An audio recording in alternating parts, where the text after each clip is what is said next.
तो स्वागत है आप सभी का हमारे YouTube चैनल क्रैश कोर्स 10 में। सो फ्रेंड्स, आज हम देखेंगे संस्कृत क्रैश कोर्स। इसमें 30 विविध ऑब्जेक्टिव क्वेश्चंस हैं जो बिहार बोर्ड मैट्रिक परीक्षा के लिए बहुत ही फायदेमंद है।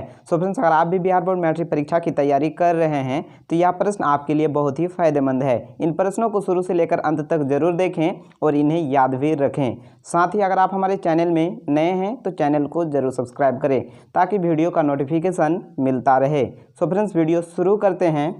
पहला नंबर क्वेश्चन देखिए, बहुत ही विविध ऑब्जेक्टिव क्वेश्चंस हैं। साहित्य का अंतिम भाग है, तो एक का सही आंसर हो जाएगा ऑप्शन ए उपनिषद। यानी साहित्य का अंतिम भाग है तो हमारा सही आंसर होगा ऑप्शन ए उपनिषद।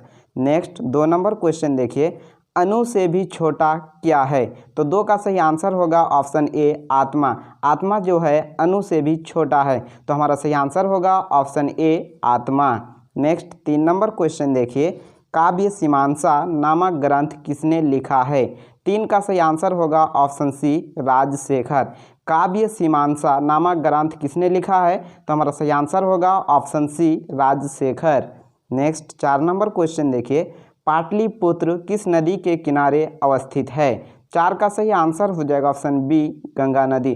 पाटलिपुत्र जो है गंगा नदी के किनारे स्थित है तो हमारा सही आंसर होगा option B. Next 5 number question देखिए, विद्यापति कौन थे। 5 का सही आंसर होगा ऑप्शन ए मैथिली कवि। विद्यापति जो थे वो मैथिली कवि थे तो हमारा सही आंसर होगा option A. Next 6 number question देखिए, नीतिकारों द्वारा शत्रु किसे माना गया है। 6 का सही आंसर होगा ऑप्शन ए आलस्य को। नीतिकारों द्वारा शत्रु किसे माना गया है तो हमारा सही आंसर होगा ऑप्शन ए आलस्य को। नेक्स्ट 7 नंबर क्वेश्चन देखिए, विजयंका किस कल्प की कावित्री थी। 7 का सही आंसर होगा ऑप्शन बी प्रथम। यानी विजयंका किस कल्प की कावित्री थी तो हमारा सही आंसर होगा ऑप्शन बी प्रथम। नेक्स्ट 8 नंबर क्वेश्चन देखिए, भारत महिमा पाठ का मुख्य संदेश क्या है। भारत महिमा पाठ का मुख्य संदेश क्या है। 8 का सही आंसर होगा ऑप्शन ए देशभक्ति। नेक्स्ट 9 नंबर क्वेश्चन देखिए, संस्कारों की कुल संख्या कितनी है। 9 का सही आंसर होगा ऑप्शन ए 16। यानी संस्कारों को जो कुल संख्या है वो 16 है तो हमारा सही आंसर होगा option A. Next 10 number question देखिए, गोदान की संस्कार का मुख्य कर्म है। 10 का सही आंसर होगा ऑप्शन डी अंत्येष्टि। नेक्स्ट 11 नंबर क्वेश्चन देखिए, परम तृप्ति किसे मिलती है। 11 का सही आंसर होगा ऑप्शन ए विधा। परम तृप्ति किससे मिलती है तो हमारा सही आंसर होगा ऑप्शन ए विधा। नेक्स्ट 12 नंबर क्वेश्चन देखिए, नरक के कितने द्वार होते हैं। 12 का सही आंसर होगा ऑप्शन ए 3। यानी नरक के जो है 3 द्वार होते हैं तो हमारा सही आंसर होगा option A. Next 13 number question देखिए, छात्रों का तप क्या है। 13 का सही आंसर होगा ऑप्शन ए अध्ययन। छात्रों का जो तप है वो अध्ययन होता है तो हमारा सही आंसर होगा option A. Next 14 number question देखिए, बिरजानंद किसके गुरु थे। तो 14 का सही आंसर हो जाएगा ऑप्शन ए स्वामी दयानंद। यानी बिरजानंद किसके गुरु थे तो हमारा सही आंसर होगा option A Swami Dayanand. Next 15 number question देखिए, नदियाँ नाम और रूप को छोड़कर किस में मिलती है। 15 का सही आंसर होगा ऑप्शन ए समुद्र में। नेक्स्ट 16 नंबर क्वेश्चन देखिए, महान से भी महान क्या है। 16 का सही आंसर होगा ऑप्शन ए आत्मा।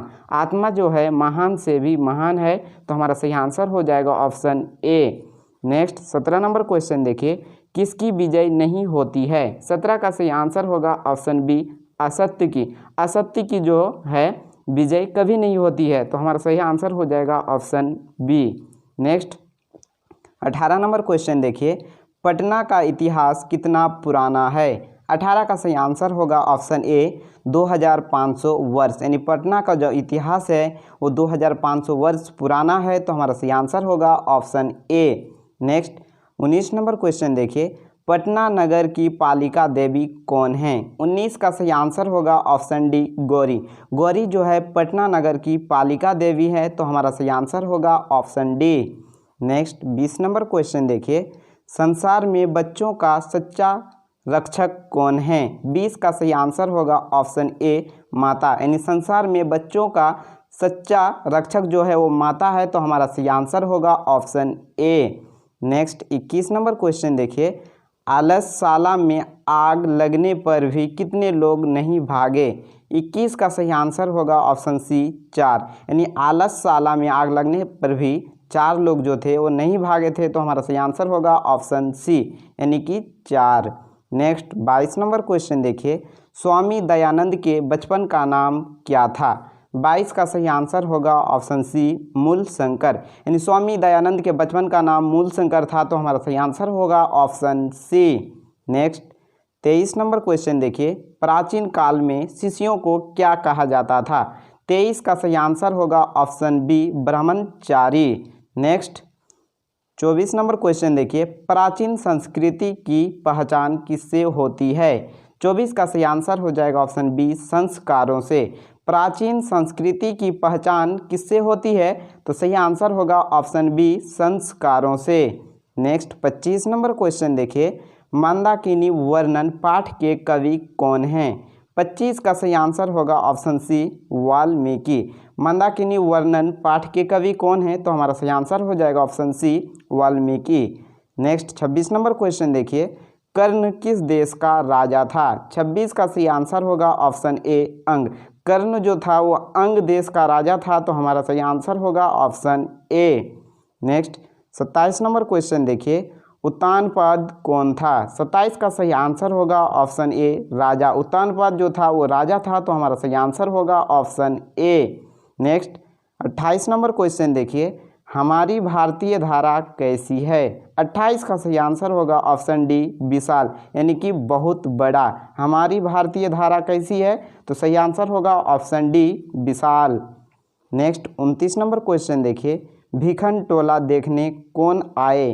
29 का सही आंसर होगा ऑप्शन ए शिक्षक। शिक्षक जो है भिखन टोला देखने आए थे, तो हमारा सही आंसर होगा option A. Next 30 number question देखिए, पंचवटी कहाँ स्थित है। 30 का सही आंसर हो जाएगा ऑप्शन ए महाराष्ट्र में। सो फ्रेंड्स, यह वीडियो देखने के लिए आपका बहुत बहुत धन्यवाद, और इस वीडियो को अपने दोस्तों को भी शेयर करें ताकि उसे भी फ़ायदे हो सके।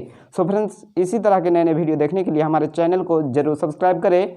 मिलते हैं नेक्स्ट वीडियो में, तब तक के लिए बाय।